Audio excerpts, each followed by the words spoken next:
So, as a Nebraskan, the farmers predominantly voted for the current president. They also voted for Pete Ricketts and Deb Fisher, who aren't doing anything for them. And China announced that they're not going to buy corn and soybeans today, or I think they've done it over the last couple days. I think it was last week, because of the trade war their current president that they voted for decided to wage, a trade war with China. They're not going to buy your goods. And I know that a lot of you have said that you want aid. Well, as a taxpayer who lives in Nebraska who did vote for the right candidate, I don't think I want my tax dollars going to bail you out. I think you actually should sit in your decisions and feel the effects. You want us to. Every time we vote for a Democrat and you say they're horrible. So at this point in time, I'm going to tell you the same thing you say to me back. You wanted to vote for this. Now you get to deal with the consequences. And I don't think I should have to bail you out, because I work hard for my money too, and my dollars shouldn't bail out your bad decisions. So yeah, today I'm telling you, the farmers here in Nebraska, you need to deal with your own decisions. It's your consequences, not mine, and I don't want to pay for them. Never thought I was going to lose this much money, this fast. Jim is a Republican who voted for Donald Trump 3 times. How do you feel about your vote for Donald Trump now? Well, I feel like perhaps I should have considered some other options. The past 2 years, Jim has been selling honey to the federal government, which then provides it to schools and food banks. But after Donald Trump took office, the USDA cut those programs suddenly as part of the federal government's effort to streamline spending. For a lot of other local farmers around here, it was a major source of reliable revenue. For me, it's going to cost me around $150,000 a year. $150,000? Yeah, roughly 50% of my revenue. That's a huge hit. That's a massive hit. I didn't really want to have to get on here and do this, but I had to. These are fiberglass stakes right here. Those big, bulky stakes on the back of the truck, wooden stakes. I called 2 weeks ago to get a quote on these fiberglass stakes because we need some more stakes this year. I got a quote, 83 cents. I called the man this morning. I said, hey, I know these tariffs are crazy, everything going on. I said, what can you do me on those fiberglass stakes now if we needed a load? It's a 3-month ETA from time you place the order. He said, Taylor, you don't want to hear this price that I'm about to give you. And I said, well, give it to me anyways. He said, each of those stakes now is going to be $1.74 a piece. And I said, well, and I know both that we can't do that, and that's going to be impossible. So that's just to let you know a little bit of what we're going through out here on our farm and what farmers in general are going through. These tariffs, not the best thing for our country. I voted for Trump. Y'all caught that at the end, right?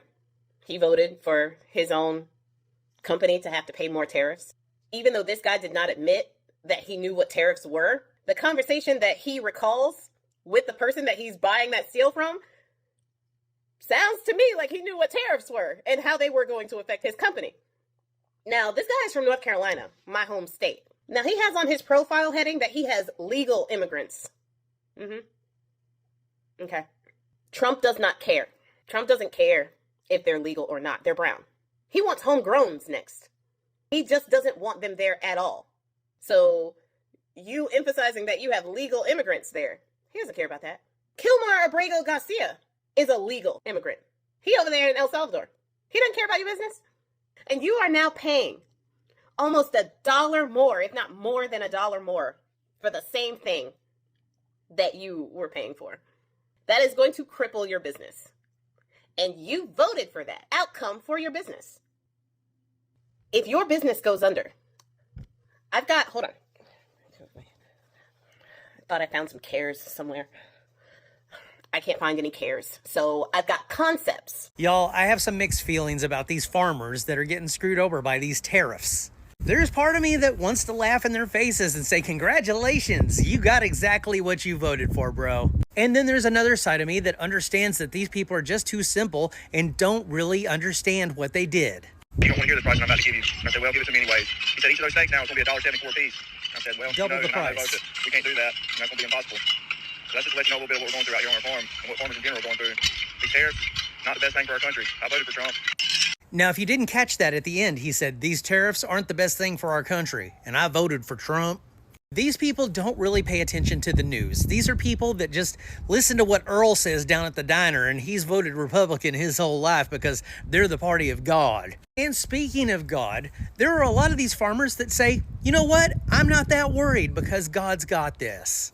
Out of faith, and our faith is in God and not in administration. In agriculture, there's about 85% of what happens on my farm that is completely out of my control. Yeah. So I have to do the very best I can at managing that 15% of inputs and costs and labor and marketing and signing the best contract and doing the best job that I can, and leave the other 85% up to the good Lord. And that's all we can do, whether it's weather or disease or a hailstorm or a pandemic or administration. They're trying to compare these tariffs to a natural disaster, but this isn't a natural disaster. This was a decision made by one man who is screwing them over. And they're just like, well, it's in the Lord's hands. What can we do? And this, again, is why religion is so dangerous.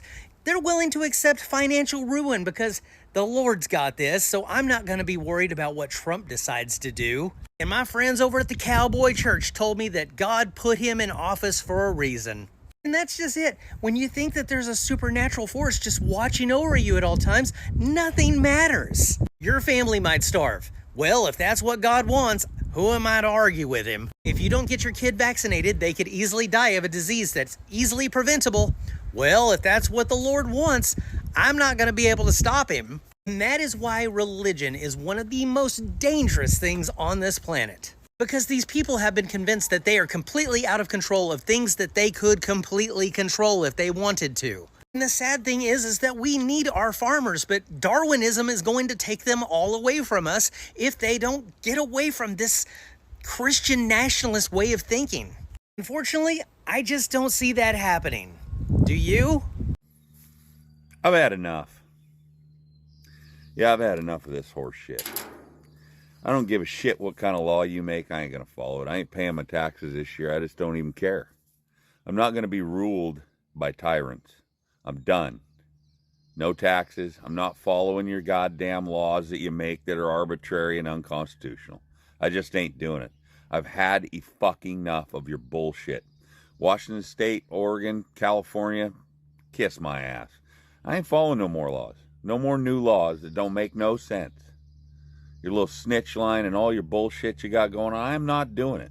I'm not funding your scams and your NGOs and your fucking bullshit. Your wars, your thieving. Yeah, thieving. You loudmouth politicians that don't give a fuck about the common person. I'm done. I've had enough. I am no longer going to participate in your horse shit. And I don't give a fuck what you try to take from me. I come into this world with nothing. I'll go out with nothing. I don't give a fuck. Fuck you and fuck off. And on top of that, you best leave me the fuck alone, because you won't like the results if you come out here and try to stomp on my neck. Yeah, I voted for Trump. Absolutely. Did I know he was going to increase the tariffs? Yes, I did.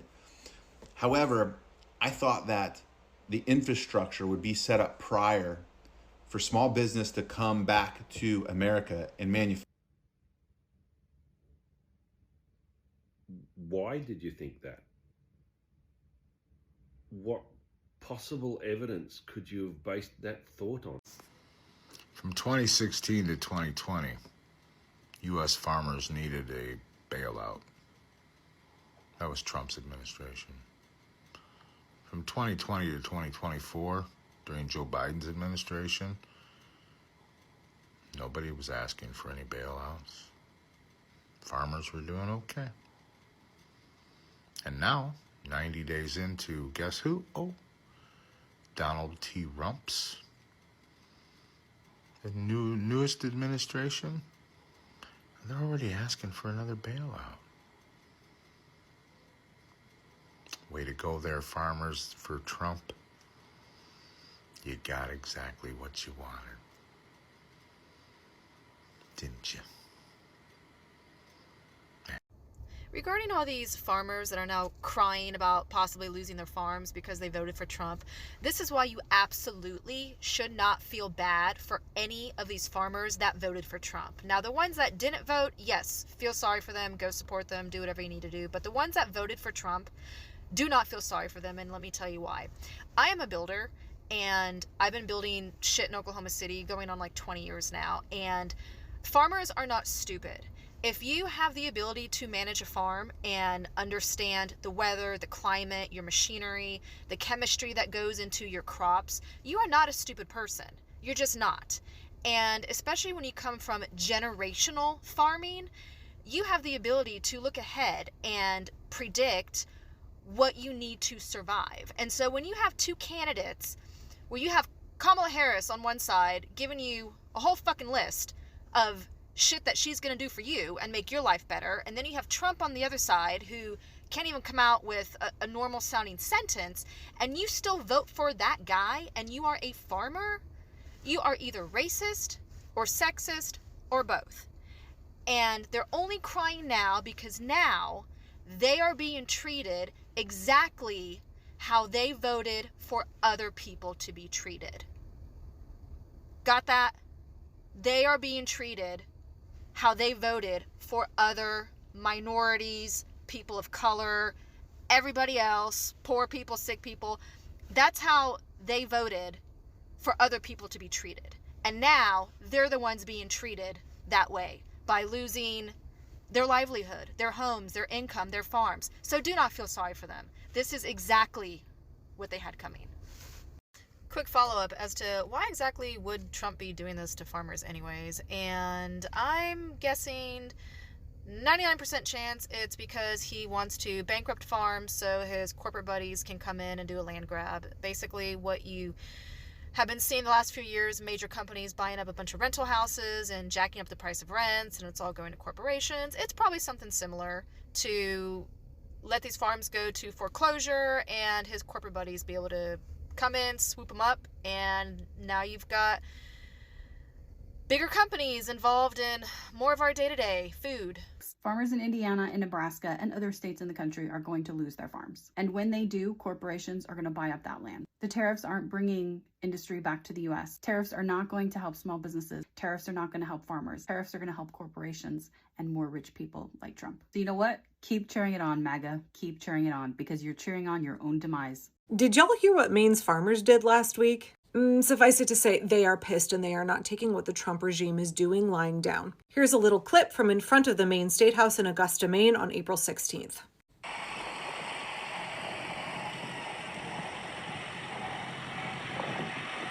Kevin Miller from Maine Public Radio covered the event. The title of his article is "Maine Farmers Call on USDA to Restore Funds and Staff." Farmers rallied in Augusta Wednesday to protest funding cuts, contract suspensions, and staff layoffs at the USDA that they say threaten the livelihood of Maine's small farms. The event came just days after the Trump administration regime canceled another program that was slated to provide millions of dollars to help make Maine farms more resilient to the changing climate.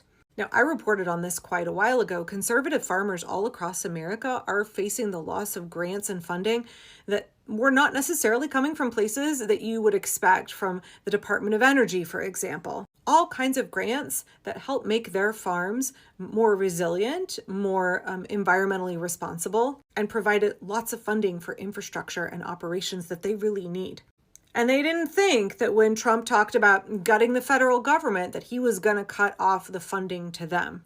And farmers all across this country, especially small farms, are hurting really bad as a result. And we could talk about how that's part of Trump's plan to put small family farms out of business so they sell their land to mega corporations, because that absolutely is part of the plan. But I want to get back to the article here. The rally began with a rare sight, at least for Augusta. More than a dozen tractors of all sizes, ages, plus other farm vehicles were rumbling down the streets surrounding the Maine State House. Rally goers then gathered outside of the building to hear from farmers upset about the recent changes as part of President Trump's cost-cutting and reprioritizing. "We don't need to add more reasons why farmers don't make it," said Seth Yentes of North Branch Farm, an organic beef and produce operation in Monroe. "Our government needs to stop supporting billionaires and start supporting farmers." The event was led by the Maine Organic Farmers and Gardeners Association. MAFGA Executive Director Sarah Alexander said Maine has lost $4 million to purchase food from local farms for schools and for food banks. I talked about this at length when this story broke several weeks ago, but a lot of my work is around resilient local food economies, and I was absolutely devastated when Trump cut off funding for programs that took our tax dollars and used it to buy food from local folks right in our community, small family farms, take that produce, take that food to the schools, and cook the meals, local, nutritious, healthy, organic meals.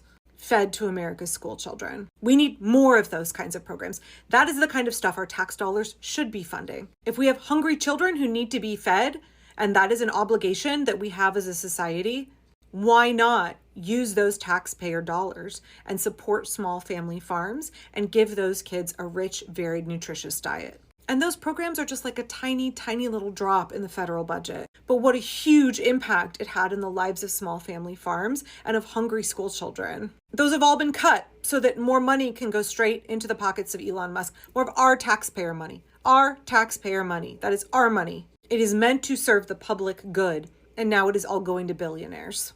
Okay, back to the article. Alexander also said the Trump regime is holding up to $12 million worth of contracts that have already been approved by the USDA's Natural Resources Conservation Service. The cuts to USDA staff in every Maine county have been at least 20% of the workforce, Alexander said, eliciting boos from the crowd. This is not okay. Some funding was frozen but later released, and other contracts appear to have been paused, but they're not yet officially canceled. But earlier this week, the USDA did cancel a grant program to encourage more climate-friendly farming techniques. God forbid we make our farms more resilient. Maine projects were slated to receive $3 million from the Partnerships for Climate Smart Commodities program. The Trump administration dubbed it a, quote, Biden-era climate slush fund that spent far too much overhead, although the USDA said some grant recipients may still receive money if enough money is slated to go to farmers. It wasn't a slush fund, and $3 million, I know that seems like a lot to you or me, but when it comes to the federal budget, that's absolutely nothing. And it would have had real substantive impacts in the lives of the people who grow our food. I'm sorry, I'm getting angry about it, but fucking with our farmers and with hungry children so that billionaires can get richer, that's something that we should all get angry about. I'm going to read you a quote here. It's from Brooke Rollins, who is the USDA secretary. Keep in mind, she's the same person who said if eggs are so expensive, we should just all start keeping chickens. Wouldn't that be great? Every American can just get chickens. All of the millions, hundreds of millions of people who live in apartments. We shouldn't complain about egg prices being sky high. We should all just start keeping chickens. Speaking as somebody who has kept chickens and ducks for many, many years, that was an unbelievably insensitive and stupid thing to say. So with that in mind, let's listen to what the USDA Secretary Brooke Rollins has to say. The Partnerships for Climate Smart Commodities initiative was largely built to advance the Green New Scam at the benefit of NGOs, not American farmers. That's patently false. She went on to say the concerns of farmers took a back seat during the Biden administration. Again, outright lie. During my short time as secretary, I have heard directly from our farmers that many of the USDA partnerships are overburdened by red tape, have ambiguous goals, and require complex reporting that pushes farmers into the sidelines. We are correcting these mistakes by what? Taking away the funding and giving it to billionaires? We are redirecting our efforts to set up farmers for an unprecedented era of prosperity. You mean drive them out of business so they have to sell their small family farms to big ag? That's who you want to have unprecedented prosperity. Giant mega corporations, the super rich. I'm sorry, Brooke Rollins, you're full of shit. All right. But Alyssa Adkins of Farthest Field Farm in Freeport said USDA grants like the Smart Climate Program helped her and her partners start to build a farm better able to weather Maine's changing climate. The Climate Smart Commodities Grant was a lifesaver in this respect, Adkins said. It helped with these crucial supplies in our second growing season, and we had been counting on it in our third and beyond, especially as we lost our off-farm income. A lot of America's small family farms, they have to work off-farm in order to keep their farms going, especially as they're really building their business. And yet we're seeing workers losing their jobs all over the place, and we should be aware of how many people are losing income that they needed to keep their farm going so that they could grow food to feed their community. Just yesterday, our so-called president made a statement that America will take care of its farmers. How? And help those affected by his ridiculous, poorly managed tariff war, said Steve Sinisi, who runs Old Crow Ranch, a livestock farm in Durham. Funny how taxpayers can bail out large monocrop CAFO corporate farms that already receive subsidies, but as small farmers of America, we have to fight our own government to get the funding already approved by Congress for programs that have been around and used efficiently for decades. This is a really important point here. Congress has already allocated those funds. Trump not paying money that Congress has already allocated, that's illegal. He is violating the separation of powers, usurping the authority of Congress to allocate funds. Later in the program, Sinisi presented Democratic Congresswoman Shelley Pingree with a 5-gallon bucket containing hog manure, although he used a different word than manure. I told Ms. Pingree, when she's ready, I'm ready. The spreaders go to Washington. Pingree, an organic farmer who sits on the House Agriculture Committee, has herself joked about inviting farmers to dump manure on the steps of the U.S. Capitol in response to the changes at the USDA. That's something that French farmers do when they're pissed off about their funding being cut. She laughed about the symbolic gift of the 5-gallon bucket of manure before launching into her own criticism of Trump, his tariffs, Doge, and the recent cuts. Pingree asked, what's wrong with this administration? To say they believe in family farms, that they believe in the process and what we've got going on here, but then to break these contracts? The other 3 members of Maine's congressional delegation, Democratic Rep. Jared Golden, although he doesn't know how to hold the line and repeatedly votes with Republicans, Republican Senator Susan Collins, who acts like a moderate and that she's unhappy with the things Trump is doing, but then she votes in line with all of his reprehensible policies, and Independent Senator Angus King have all criticized cuts to the USDA programs in Maine. Cool, Susan Collins, if you are so opposed to what Trump is doing to your state, to the farmers in your state, why do you repeatedly vote in line with him, with what he wants? Why don't you break away and do what's right by your state, by the Constitution? You can say you don't like the funding cuts, but then you vote for them. You voted to approve Brooke Rollins as the USDA secretary. So are you for Mainers or are you a MAGA? Are you for your state? Are you for the Constitution? Are you for farmers? Are you for democracy? Because from your voting record, it looks like you're a collaborator with fascism, and you are voting to take away the funding for small farmers in your state. You are voting to undermine democracy and to cost farmers in Maine their jobs. So what's it going to be, Susan Collins? And to all the farmers in Maine and anywhere else, you should be taking your Republican reps to task. They are destroying America's family farms so that billionaires can get rich. That's it. It's as simple as that. Upstate New York farmers shocked by Trump's tariffs mistakenly thought Canada would pay. It's not a mistake. It's that they believed the lie by the president. This $2,200 in extra feed costs, that's because Trump lied and said someone else was going to pay it. But what do we do from here? Trump was so bad for agriculture last time that he had to bail the farmers out with our tax dollars. So we're just doing it all again. What do we do from here? Oh, I'm a soybean farmer that voted for Trump, and I'm begging him to stop this trade war. Oh, look at you. You're so different. You're so strong. You're so brave. See, you're like a 10th generation soybean farmer, and apparently the president of like the American Soybean Farmers Association. You know that last time he was in office, soybean farmers lost $20 billion because of his tariffs. And our tax money had to bail you out. And you fucking voted for him again. And now you're like, oh, I'm begging him, please stop.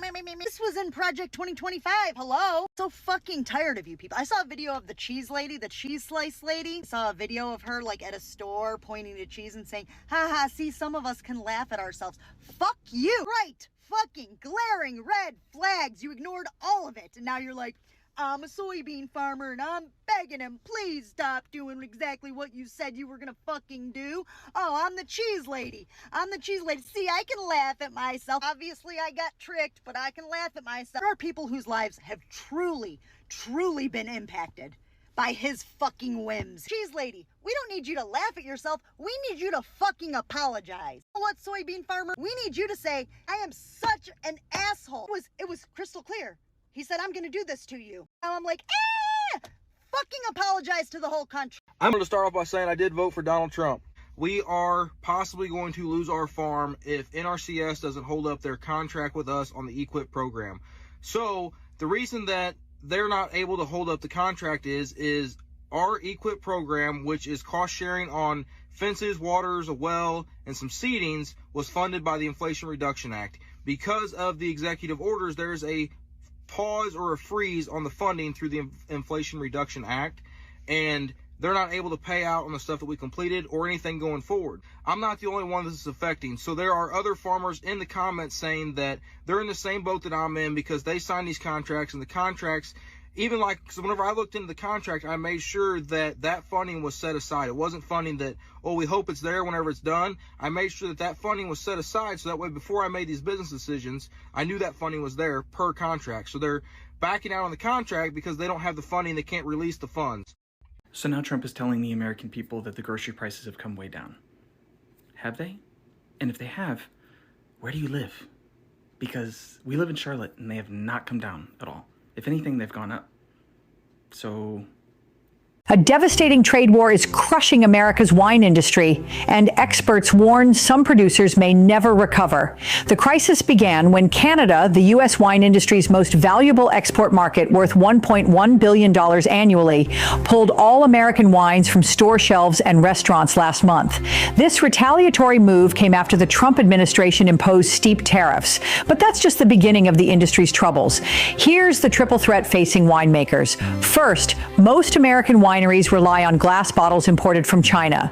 But Trump's 145% tariffs on China led to 125% tariffs on Chinese goods coming back to the U.S., making these essential bottles prohibitively expensive. Second, shipping costs have skyrocketed to double or triple pre-pandemic levels. And third, 10% tariffs on European imports mean French oak barrels and Spanish corks now cost significantly more. Robert Koch, president of the California Wine Institute, calls the situation catastrophic. The White House has not responded to requests for comment. With no relief in sight, many family-owned wineries now face an impossible choice: absorb these crushing costs or lose hard-won international markets. Listen, we fucked up.